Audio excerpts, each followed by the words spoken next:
welcome to Saving People Clearing Thing, the supernatural podcast where Dean is extra relatable in his confusion.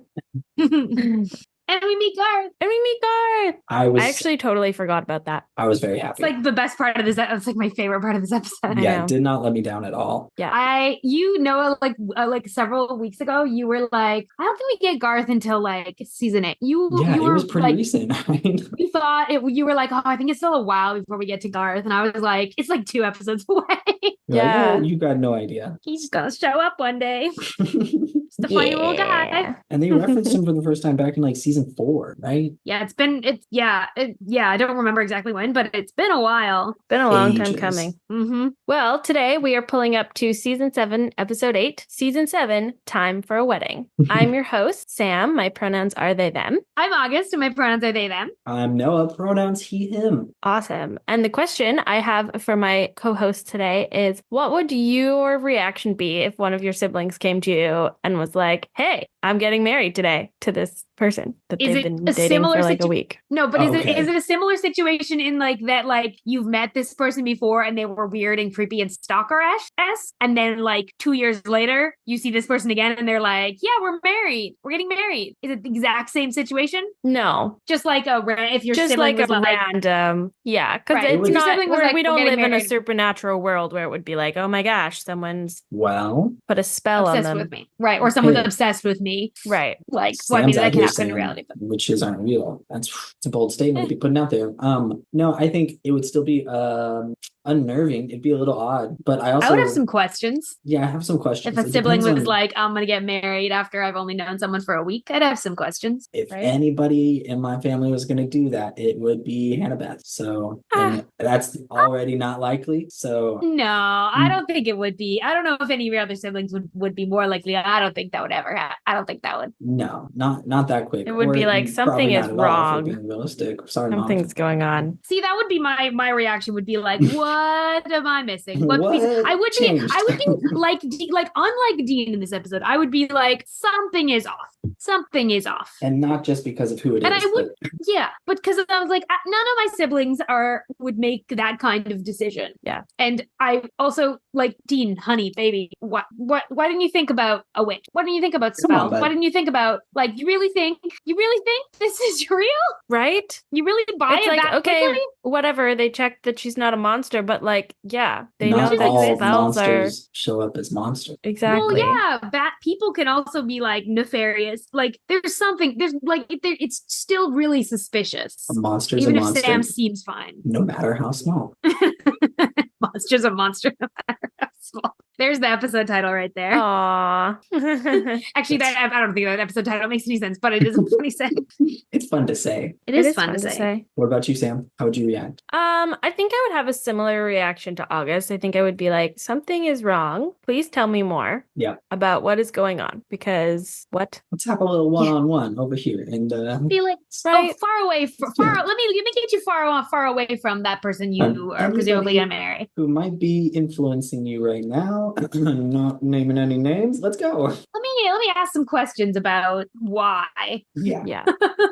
Sensitively. Yeah. Well, it would start that way, and then I'd be like, "The fuck are you doing?" And they'd be like, "Okay, yeah, okay." Yeah. Like, I think start being like, "I'm trying to understand this scenario. Let me understand." And if they're like, "I just love them," I'll be like, "You're like, no. You can't wait. You can't date for a while first. Give me a timeline. Don't do this.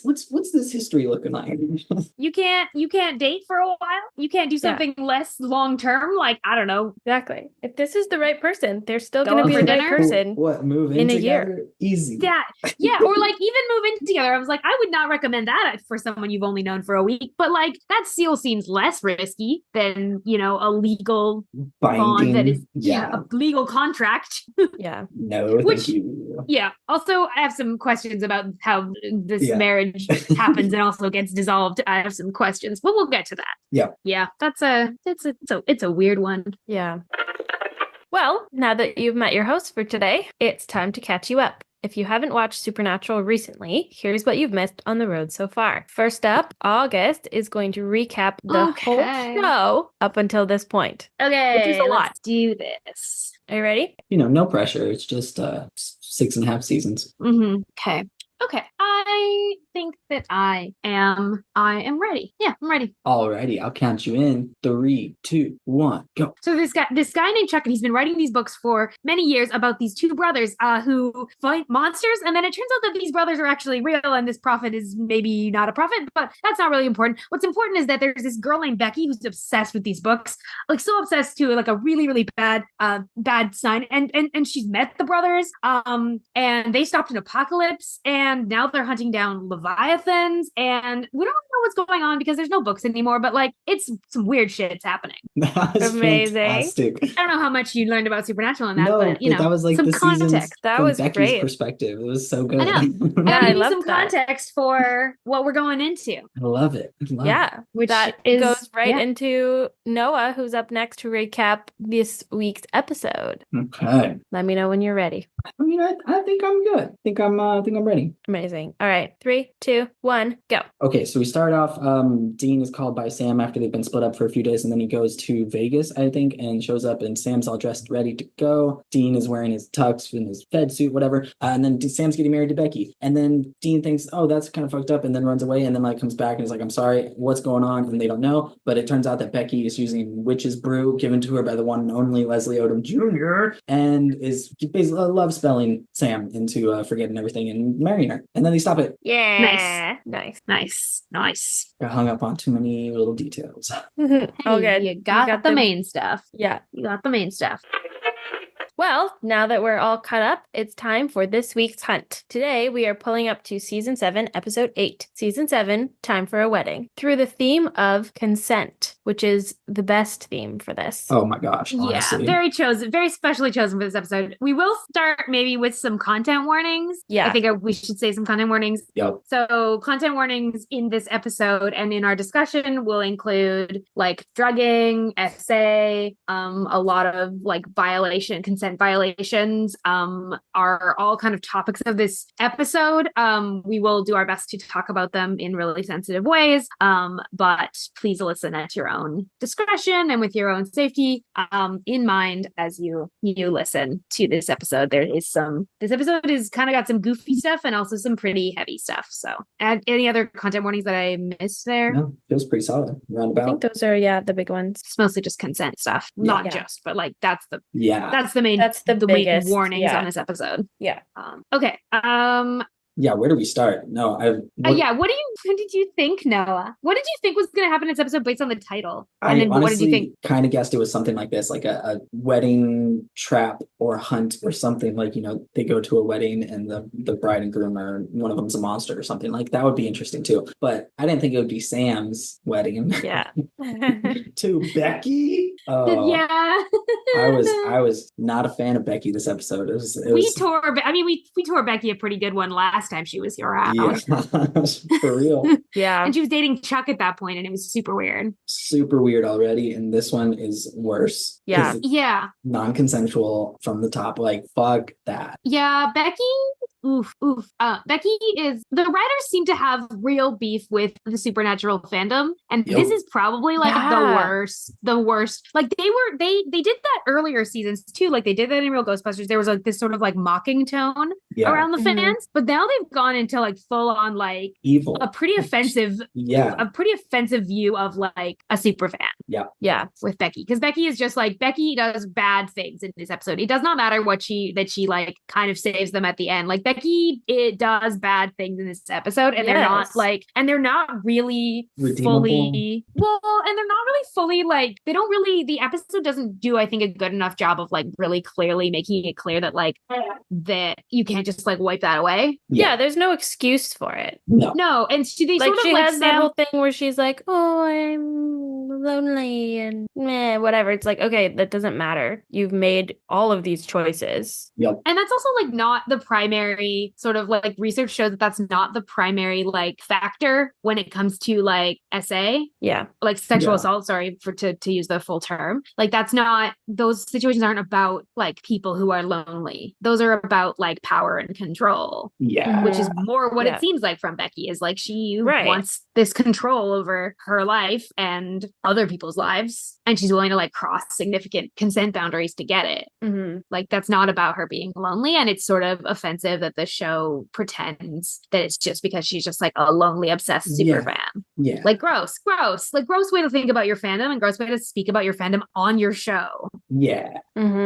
Like, ooh, no. Yeah, very, very slimy, gross feelings from Becky this episode. And Sam is really like, I mean, we'll talk about Sam all through it, but there's some interesting stuff with the way he responds to it at the end. And I do think he makes it pretty clear that he knows that he is like not brushing it off. Yeah. But I think the writing as a whole, like, still kind of treats it as this like, oh, this silly little thing Becky did. Yeah, definitely. Yeah. Which is just as bad, if not, like, promoting it this whole episode, having it happen, and then not, I don't know, crucifying it at the end. Like, they should. Yeah, it's not condemned nearly strongly enough. Yeah, it was. Like, I do, maybe we go back a little bit, though, like, because that's jumping in really into the really intense stuff. The deep, yeah. What did you think, like, as a whole about this episode? Like, I want to hear from both of you. Like, what are your general feelings of this episode? Like, as a new viewer now, but then also for you, Sam, as someone who's like watched this episode again after, I think it's probably been a while. Yeah. I think for me, well, first of all, I forgot that Garth was in it, so that was a fun remembering. Pleasant surprise. Yes. I think I like remember this episode being more light than it is. Yeah. For some reason. Yeah. It's because the show tries to kind of play the tone as lighter than it does. And especially at the beginning when like it's like, oh, haha, this weird thing is happening with Sam, and like Dean's having a hard time being supportive, and there's a lot of like funny lines. Yeah. In the chapel, and when he mentions the cursed penis, like, yeah. Like, it's sort of like, until you know why Sam is randomly getting married, like, you're like, oh, yeah, this is kind of funny, silly. And then it takes a really sinister tone once you realize that all of that is happening because Sam's been roofied. Yeah. And you're like, oh, that's suddenly, like, very, like, much less funny. Yeah, not funny at all, you could say. Well, yeah, exactly. It's not funny at all. And, like, it's not. But the tone is very much like, haha, silly, funny thing that Becky's doing. And it's like, partly like before we know, I kind of understand it before we know, because they're trying to set up a situation where you are going to be sort of jarring. It's supposed to be jarring, and I think that they do a good job at the beginning of that, but then they don't shift the tone enough. Yeah. And like, I love Garth in this episode. I do think the addition of Garth also brings up the like humor, lightheartedness. And that's why they're trying to do this buddy cop thing. Yeah. Right. Because it is really entertaining watching Dean and Garth work together. Like, that's fantastic. Great comedy. And then Leslie Odom Jr. bringing his heart and soul as this character. Also, he's so good in this episode. It's fantastic. So funny. I remember, because of course I like saw this episode originally like well before Hamilton was big. Yeah. And I like fully forgot, like didn't recognize him when I like heard of Hamilton and when we were all sort of obsessed with Hamilton. Yeah, and it was not until a rewatch several years ago, or like someone pointed out was like, oh, Leslie Odom Jr. was like fully in an episode of Supernatural, and not like just a minor cameo. No. He's not in one scene. He's the villain. Yeah, I'd say he's enabling the real villain. That's true. He's enabling. Yeah. And like, he is the major problem, sure, but he's just doing his job at the end of the day. Becky's the one that is the most fucked up. Yeah. But he really sold it, and I was very excited to see that, because I do love him. So that's why I'm really split on this episode, because as much as I hate the Becky side of things, the Dean and Garth and Leslie Odom Jr. side is very interesting, and I'm down for it. It's also like a kind of it's cool to have some like demon deals happening in an episode, but like someone's actually just breaking them. Someone's found a loophole. Yeah. Like, that is kind of a fun, like, up to that point, we didn't know that was even possible. Like, nope. You know, like the whole thing with demon deals is that like of 10 years, you know, it's blah, blah. Right. Yeah. And it's interesting to see the dynamics between, this is kind of like skipping ahead a little bit, but seeing the dynamics between like him and Crowley. Yeah. When Crowley shows up, and Crowley being like, this is not how it works. You're messing up the system. You're like, stop. Done. Yeah. I thought that was I also love seeing Crowley to back. See. Love seeing Crowley back. And we get the reveal that like Crowley is the one that has been keeping the demons off of Sam and Dean. Which was really cool. I do like that. It sort of also helps with some of the like, why did suddenly we stop seeing, like, why are suddenly they had no issue with the demons? responsibility of hunting leviathans, which previously kind of seemed like plot, convenience. And I think this is a good example of them being like, no, that it actually makes sense that Crowley is being like, you are hunting the leviathan, so I'm gonna. Because he had that whole meeting with you do Dick. my dirty work for me. I will leave you alone so that you can get rid of this common enemy that I don't want to deal with. Yeah, it's a step away from the enemy of my enemy is my friend. So it's like it's a little step further. He's like, I'm not gonna hurt you anymore, but I'm not gonna help you fight them.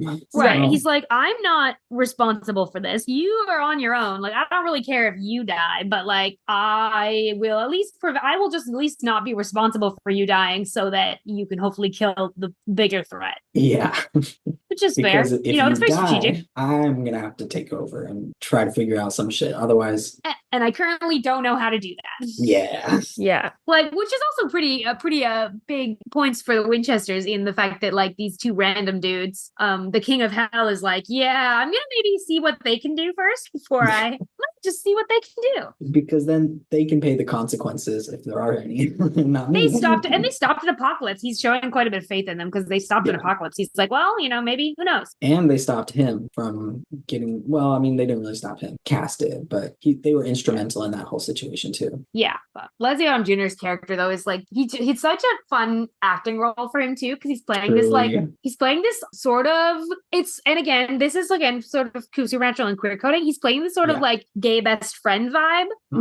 I don't know if that was just me, but like that's definitely the vibe I get from him from the beginning. And they joke, Becky and Guy apparently met in the erotic horror section. Yeah. What bookstore? What bookstore? Oh, you'd be surprised. Every bookstore has an erotic horror. Oh no, I know. I'm aware. I'm just like, I think that the chances that they're in like an adult bookstore, and then they're in the horror section is like very, very funny. Also implies that this demon he was like, you know, where I'll find someone who wants to make a deal, someone who's really into erotic horror. Like, yeah, that just makes sense. We already know Becky writes fanfic. We've known that for a while. Yeah. Not that that's evil. We're not trying. Believe me, we're no problems with erotic horror here. I just think it's so funny. Like, and it's such a funny, again, it's one of those like really funny moments early on in the episode where you're like, okay, this makes sense that this is where their friendship came from, and like, explains a lot. And so can we talk about like the Dean sort of side of this, of like from the beginning of the episode? Yeah. Because like the episode starts out with him like talking in a bar to someone. And first, Dean digs smart chicks. We appreciate any indication that Dean likes people who are smart. Yes. Like him. I do like that moment. He's very it's very nice moment because he's just like having this conversation with this woman, but it's nice the writing here being not like Dean only is interested in people for like superficial reasons, which some writers like this episode was written by Andrew Dabb, and you know, he's got some interesting writing credits in this show, but like he writes Dean decently.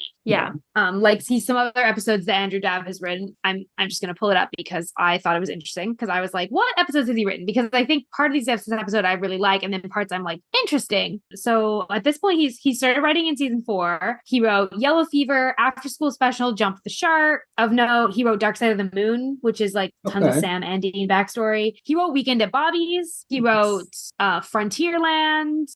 He's already written this season Girl Next Door. There's a couple other ones as well at this point, but I'm just kind of pointing at the highlight. He wrote Hammer of the God.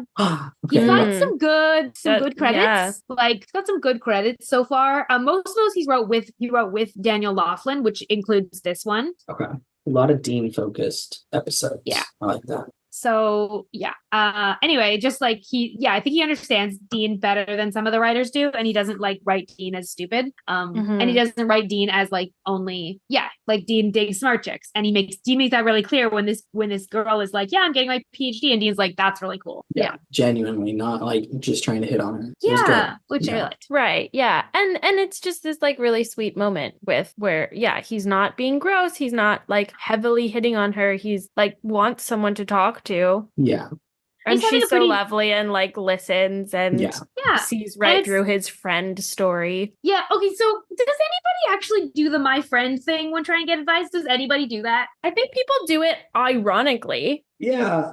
Does When anyone people do it are like, seriously? oh, Because this he's doing it- situation, asking for a friend, haha. When you like know Does that anyone it's do it like them. actually trying to pretend it's not them? Because he seems to be I not don't think pretending it's not him. And Supernatural, they've done this before. right. Maybe Like, this is not the first time, pretty sure. yeah. Either it's not the first time or it won't be the last time. I can't remember Yeah. if there's a couple other instances where it happened. I don't think I've ever in my life talked to someone like or heard someone use this unironically. Yeah, me neither. A friend of mine does it though. Yeah, me neither. Really? Really? Seriously? Is it like is it like sort of a mutually understood like is this a social cue that I just don't get where you're sort of A little mutually bit. I'm doing it right now because I do it this? occasionally. Yes, I'm sorry.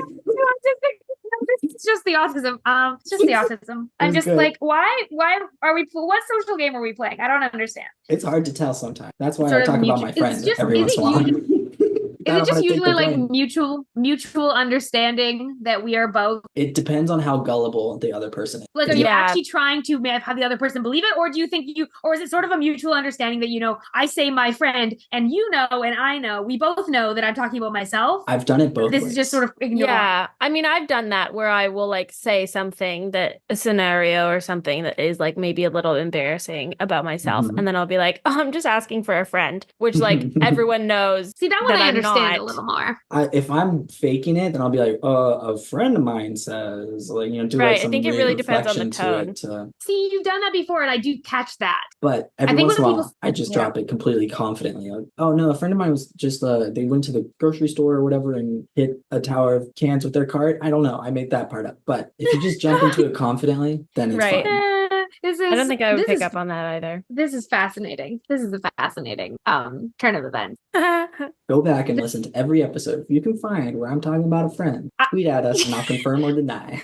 I will be doing that. I will not be trusting Yeah, no, anything every time that you say a I have a friend. friend. No. I'm gonna be like, a Yeah, friend, y'all should know a better. friend. You know all my friends. We're all on the same podcast. They're all the same friends. No, I have I've heard this I have story a- before. 3 friends, not on the podcast. I know For you now. have friends that are not We'll on the see. podcast. Another thing I really like in this conversation is that Dean is really careful to not say that Sam is crazy. Yeah. He does a really nice job of Speaks like very validating. gently about Sam. And he hasn't always done that, especially when he's No. Yeah. Sam's not in the room. Recently hasn't done Yeah, that. like him and Bobby have had some pretty like candid conversations about Sam's mental health. And this one he actually does the like, well, like he sort of makes it really clear that like the reason Sam's having such a hard time is like there's a reason. Mm-hmm. And like Yeah, and that's really nice to see from him. yeah, it is. Again, I think Dab writing Dean quite well. Mm. And understanding that Dean doesn't actually think that Sam's crazy or think that Sam's Right. like Incapable of. yeah, or and that when Dean says that it's usually a mask for his own like fear. Mm-hmm. Yeah. And at the end of the episode, Dean says to Sam, like he talks to Sam about like kind of commends him for how he's doing Mm-hmm. Yeah. and how he's handling everything, which is I also thought was nice. Yeah. This is the best communication Sam and Dean have had in a long time. This Yeah. I episode. know. Which Yeah. Yeah. And I like the moment where, like, yeah, again, this is skipping to the end a bit, but when Sam is like, yeah, that stuff about saying that I don't need you anymore, like, that's not true. Like, I'm always going to need you. Mhm. That was some really cute nice. younger brother shit. They're Yeah. They're both like kind of recognizing that this We're both being very honest and vulnerable Mhm. and being like, okay, we're both in this. and kind to both the need other each person other. too. Mhm. You know, like Sam recognizes that like saying I don't need you is probably like the worst thing he could say to Dean, yeah. even if he didn't actually say it, even if he said it like under coercion. He'd prefer I Like- hate you. Like, he'd be like, Oh, yeah, okay, that's absolutely. fine. Oh, He's been yeah. there. Oh, He's That been one there. doesn't cut as deep at all. But I don't need you. I don't want Yeah. you is maybe equivalent, but need. But I think is Dean ties is a lot those more two things serious. together. True. Right. think And that- it I wasn't don't like think you can I don't need differentiate between you. that. It wasn't like I don't need you because I can do it myself. It was like I don't need you because I have someone else. So it's a Mhm. relationship rejection too, Mhm. which is I think that's the I don't want you. It's like implied that like, well, if I had to choose between you and her, I would choose her. Yeah. And still Dean tries to be like before that moment, Dean tries to be supportive. Like again, I think he should maybe ask some more questions about the legitimacy of this marriage, but he does try and be like, well, Sam seems really convinced if I'm not supportive, like Sam literally left him not that long ago. Mhm. I think he sort of knows that like Yeah. it's on thin ice. He knows he can't go hard, So he brings a waffle iron. which is so The- cute. The way he says you put the whip mix in the I don't know. It's fine. Figure it out. Like Yeah. Fucking- He clearly, and so like Ben, like sorry, like Dean. I had feel to like he clearly probably go- like looked up, Googled like what's a good wedding gift to give someone, and it was like a waffle iron. and was like, I'm not giving a fucking gravy boat, and then got a waffle iron. a Right. non-stick waffle iron, no less. But like Dean had to go to like Bed Bath and Beyond. Dean had to go to Oh my like gosh. Walmart. Dean had to go to like a Home Sense and buy. I love Yeah. that. Dean had to walk around a house furnishing store Where's that and buy a waffle deleted iron. scene? Come on, guys. Dean like wandering around trying to be like, what the fuck? do I Right. do? Asking someone "Where Which do I one's the find-" best? Well, so this one over here is non-stick. You just have to put, like, that's where he learned the information from is some guy saying, Yeah. hey, so, So he's- let's do it like this. He knows one fact about this waffle iron, and then Mhm. it's nonstick. Yeah. Yep. It's the one thing he knows. It's one thing he heard. He said, okay, whatever. Can I get out of here ASAP, please? Skipping ahead a little bit, I want to point out a thing that made me feel a thing. Okay. And it's when they are there, Dean and Garth show up to the hunt, like show up to this crime scene to like investigate, and Sam's there, and Dean's like, "Oh, you're also here," and then Becky's there, and Becky is wearing a particular outfit, and I'm wondering if anyone else noticed the outfit that Becky was wearing, specifically one item of the outfit. I did. It was a Oh, little the trench coat. frustrating. Why? It looks Why like is she- Cass's trench It coat. looks like. Why what are you are we copying implying here? Cass? So, what are we implying I think here? we're implying what is that Becky implying here? Her/fic was Sam and Cass, not Dean and Cass. No, but I know. Is it that, or is that she's implying that like Dean and Cass are supposed to be together, and so she's sort of like the whole idea of like I'm Hmm. Replacing Dean as Cass. no, but like in terms of like there's Dean just a has visual. Cass's trench coat now, and I'm your Dean because Dean does have the trench coat currently, right? Yeah, I think just maybe the idea of like pairing up. And Okay. she's like, well, I'm to Sam what Cass is to Dean. I think that's Okay. maybe what she's in. That's the interpretation I took from it, was that she's like implying that she's implying that to Sam she's like the Cass figure. Okay. She's like, and that by that she's sort of implying that Dean, and by being in a romantic relationship with Sam wearing the trench coat, she's sort of implying that like Dean's relationship with Cass is Equivalent. exactly, yes. And I'm Mhm. saying this in a really bad way, but No, we get it. Dean is to Cass as Sam is to Becky. yeah. Yeah. Or in Becky's mind, because obviously, yeah. obviously, to make it really, really clear, We do not agree. Becky is assaulting Sam Yeah, in this moment. So like that's not that's something Cass it would never isn't do. equivalent. It isn't Mhm. equivalent to Dean and Cass's relationship. But I think in Becky's mind, she knows the significance of the trench coat. Yeah, She doesn't know everything else that's happened recently though. true. Because theoretically Chuck stopped writing. After season 4, right? So Frustrating. I did not like Becky, but Garth was fantastic. Oh my gosh, Garth. I loved him pulling out the paper, going straight to the Marmaduke, comics. I think it's Marmaduke, so. you crazy. Oh my god. So Iconic. funny.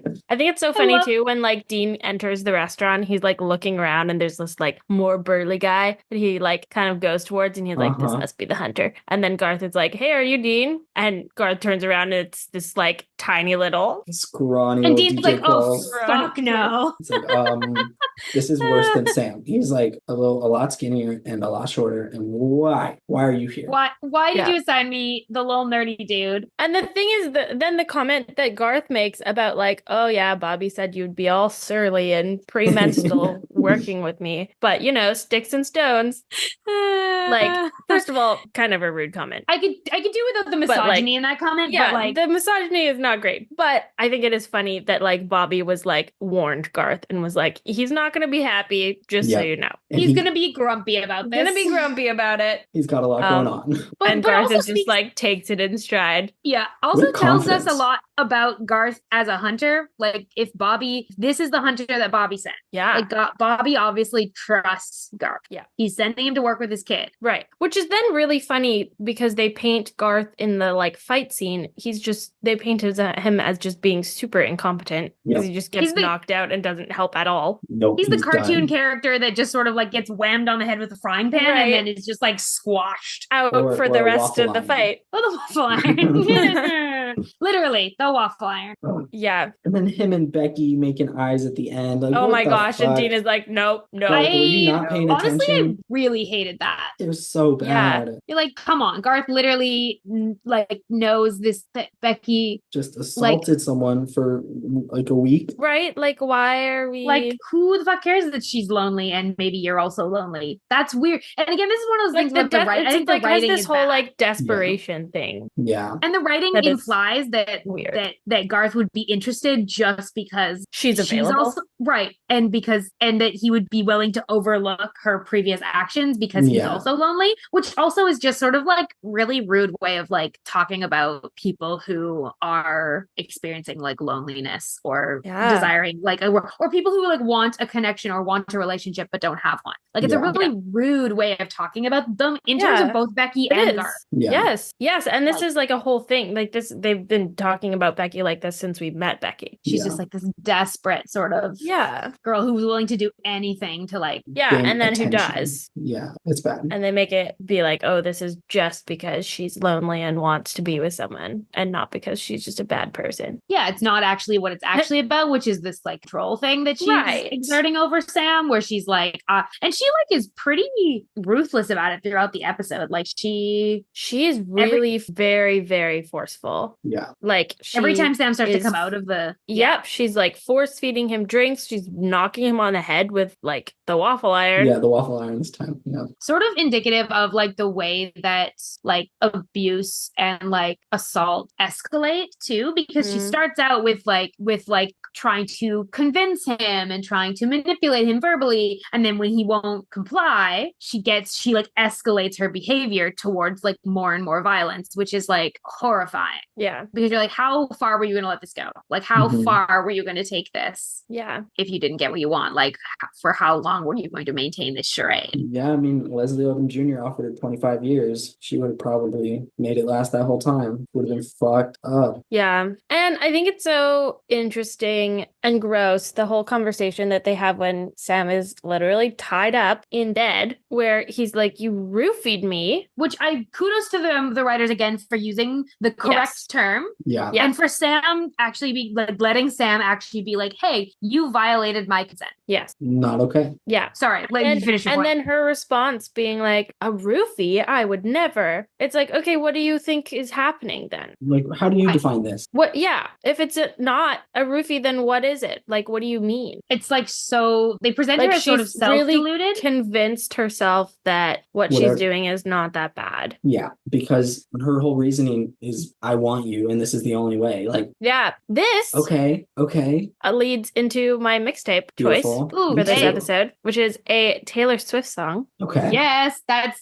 okay. The first one, the one that is making me think of this right now, is Don't Blame Me. Ooh. Because the chorus is like, don't blame me. Your love made me crazy. If it doesn't, you ain't doing it right. Yeah. Lord save me. My drug is my baby. Ooh, that's sort of like sinister, sort of like from Becky's perspective. Ooh, I love this. Yeah. And another line in the song goes, for you, I would cross the line. I would lose my mind. They say she's gone too far this time. And I was like, fuck. But she has this kind of whole attitude of like, oh, don't blame me. It's just because I love him so much. It's your fault for being this attractive. Right. It's right, like, oh, I'm just a little girl who just is so in love. And it's a cover up for just this awful, assault that is occurring. Yeah, I think she's justifying it to herself, but also the way that the show is sort of trying to downplay it for us. And the writing is, and there's this like whole thing, like I think about like when this episode came out and like the conversation about like assault,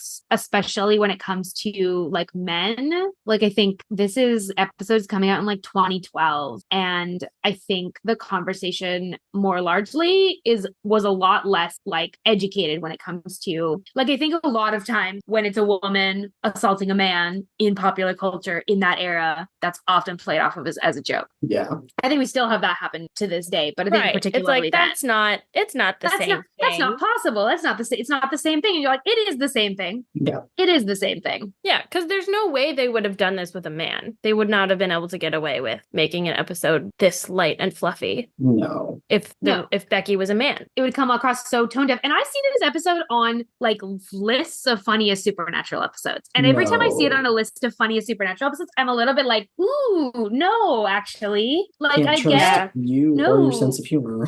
Fuck. no, like this is not Right. funny. If what are you responding to as funny in this episode? Is it like the Right. Garth stuff? Because like, Is it the Garth stuff? Is it the beginning before we realize and know that what I is think it actually somewhat is. happening? But that's But at then, best half the episode, you know? Like, Right. That's not It doesn't make for the a episode funny as a whole. yeah. Like you should be more concerned about the essay that's happening in this episode. Mm-hmm. Yeah, which kind of leads into my song. It's sort of how Sam is reacting to Becky. Like he's being very gentle with her because he knows he's like still in danger, and is like he's being way too kind, in my opinion, honestly. But Yeah, he This- gives her a lot of leeway. Again, I don't think that Yeah. we would see if this was reversed. no. So the song I came up with, the first one that came to mind, is "Sweet But Psycho" by Ava Max.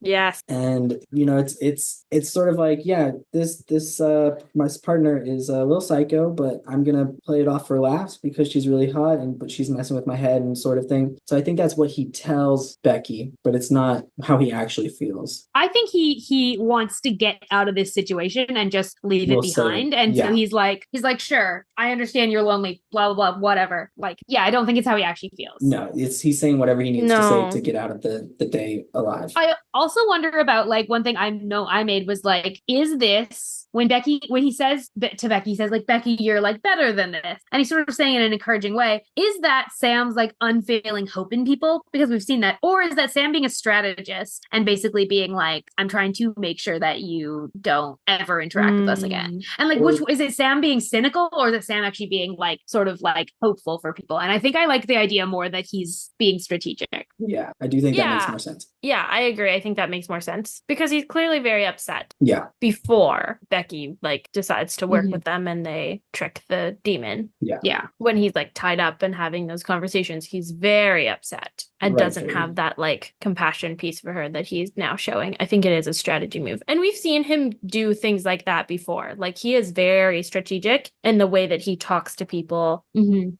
especially in like high pressure. pressure situations. He's really good at knowing what will diffuse a situation, even Yeah. if it's not exactly the truth. Mhm. Yeah. And like Yeah, at which- using the truth. Like Dean is not good at that. No. Like Dean tends to be like all of his emotion sort of comes out, and sometimes guns that's a bad blazing. thing. And sometimes that goes really sideways, but he can't seem to help the authenticity there. You Whereas know- with Sam can be a lot more strategic. You know what we can trace that back to? Abusive parenting. Yay! John They're Winchester. different responses to Dean drawing John's attention to keep it off of Sam, Yeah. and Sam strategically ensuring Mhm. that he wouldn't be the target, Yep. or that he would if he wanted to be, but like basically strategically ensuring whatever result Yeah. made If he the could most get sense. both him and Dean out of it, he would. If not, he's gonna try to take it on himself, but Dean's always faster to the draw, you know? Yeah. Fuck John Winchester. Fuck that guy. Rest in hell. No Ideally, peace for you. don't. No rest at all. No rest. That's right. It's supernatural. It's supernatural. I do again like a couple other funny things. Becky with the like high school reunion says to Sam, he's talking about it, and it was like, I was gonna show you off. Not that anyone knows who you are. Supernatural is not exactly popular, which I thought was a fun Yeah. backhanded slap at He's their not own about to thing. be like, hey, this is Sam from Supernatural, because everyone would be like, what are you talking about? Which I think is funny because again, it's sort of the writers shitting on the fan base. They're being like, yes, Right. Supernatural is not popular. You're here, like it's not popular. You're a fan of a not popular show. Right. Which, yeah, it's kind of It's funny. just throwing shade at themselves, I guess. Like, Yeah, they're if like, it's not whose fault is popular- that then, writers? yeah. Right, Whose better. fault is that? Mm-hmm. Yeah. Yeah. It's funny. Oh, and Crowley saying, this isn't Wall Street, this is hell. We have integrity. Yep. Facts. Classic. Facts. He Good really for believes that though. Crowley is very And he's like, got well, at his least we keep our standards. promises. Traditional in a lot of ways. Yeah. We make a deal, we keep it. Yep, simple as that. Yeah, I mean he's obviously the king of hell and a demon, but I don't know. He has his predictability. Yeah. And his standards. He has his standards. His standards, yes, that's the word I'm looking for. He has his standard for hell. So, We love him for it. Yeah. The end conversation that Sam says to Dean, something that's really interesting. He says, like, you've been looking after me your whole life. Like, he's like, I'm doing good. I'm doing actually okay. Which debatable, but Yeah. But he's like, do we really believe that Sam is doing okay? No. I mean, okay It's for like him. been like three. Yeah, it's been like 3 episodes and he's having a full on like psychotic breakdown. He's more okay than he has been. We haven't Okay seen is it. not is a very relative term for these brothers. Very, not, very true. Standard okayness. But he's also not shooting at Lucifer appearing in his mind anymore. So, he steps in the right direction. That's true. That's true. He's got that under control. Yeah. Quote unquote. We haven't seen it. So I don't know. Maybe they're hiding that from the viewers. Right. It's true. It's true. Oh, but yeah, so what Dean says, or Sam says, he's like, you've basically been looking after me your whole life. Now you get to, take care of yourself. About time. Which I think is Sam realizing that Dean is actually doing really bad. Yeah. Sort of referencing that, like, whole Dean's mental health is, like, seems to have been really bad since Cass disappeared. Since Cass died. Right. And Sam is recognizing that, like, and also recognizing that, like, Dean has been really worried about him with all the Lucifer stuff and being like, okay, maybe he needs to have some time to take care of himself. He's trying to subtly encourage that, trying to be like, you've got the opportunity now. I'm doing all right. Right. And Dean's like, am I going to take that opportunity? Yeah. No. Yeah. Am I going to do something about that? No, probably not. Unsurprising. No. Noah, did you have any final thoughts? Not for this episode. I feel like I've voiced my displeasure decently enough. Fair.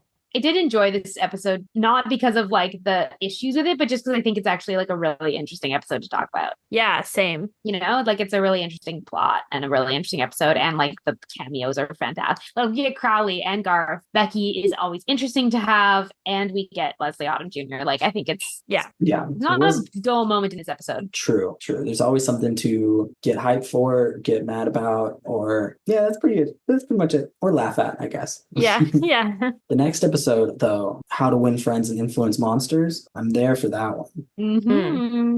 Yeah. Well, now that we have discussed all of our notes, it is now time for our final and some would say favorite section of this episode is our character blessings or character to watch. So who would you guys like to bless going forward from this episode? Ooh. Noah, go for it. You go first. I'm going to bless Garth and by extension Bobby. Getting all those Bobby blessings in. I gotta. He's adjacent to this episode. Yeah. He's the reason Garth is there. And I think he knew how fun that would be, and he was a little sad he didn't get to see it. So I hope that Garth has a little bit more self-confidence in himself and support for friends who are going through sexual assault. Like, let's hone those skills, please, sir. And Bobby, maybe have a conversation with him about that. Let's go. And great. August, who do you want to? I'm gonna bless Sam. Yeah.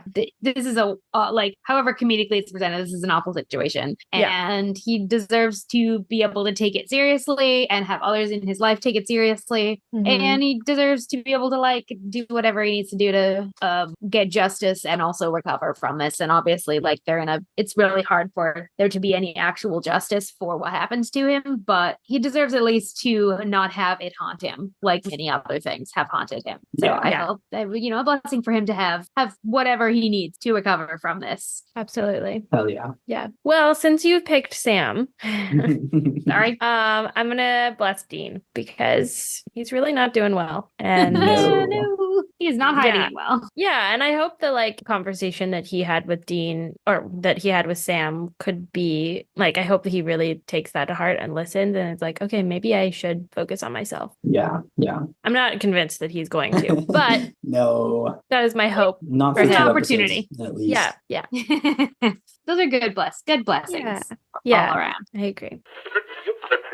that is all for today. Thanks, guys. Of course, Yeah. this was a fun discussion. Even Very if it wasn't excited about great. I was looking forward to this one. Yeah. Welcome, Garth. Also, you're gonna see Garth again. Oh, yeah. And I will He's say, coming Noah, back. that like I'm not gonna say when this happens, but like that I forget Garth is in this episode because I think of his next episode as like His his intro. The real introduction. Me Okay. too. You really That's get to why know I him forgot too. You really get to Okay. know him more. Yeah, It's he gets, also like, a his own funny episode. and it's also a really funny episode. And so I'm not gonna tell you what it is, but Okay. like I will be really excited when we get there because it's really, really fun. Yeah. Okay, it's good. And I think you'll get to appreciate Garth without the sort of trappings of an episode like this. Perfect. Yeah. Perfect.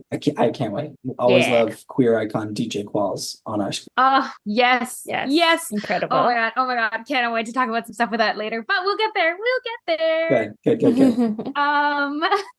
If you liked this episode, you can subscribe to Saving People Queering Things wherever you listen to podcasts, and you can share our show with your friends or leave us a review on Spotify or Apple Podcasts. We would love that. If you want to connect with us in another way, you can join our free Discord server, and you can also find links to all of our social media and our season mixtapes, and that is all available at our website, queeringthingspodcast.com. Also out now, and this is the perfect time to record this little stinger because this most recent episode that we just recorded, we finally found out who the big villain of the first series is. So make sure to tune in for that. It was a great reveal, and I was very happy. But I'm of course speaking of Queering People Saving Throws, which is us three along with Elena and KJ of Supernatural Opinions. We take a little dive into a super unique queer D&D adventure, and it releases right here on our feed. Keep an eye out. Yeah. Having fun, playing the game. Yeah. It's a good time. It's a good time. It is a good time. Fantastic. And if you like this, be sure to ride along with us next week as we explore Season 7, Episode 9, How to Win Friends and Influence Monsters, through the theme of contagion. Thank you all for coming along for the ride, and we wish you a peaceful road until we meet again.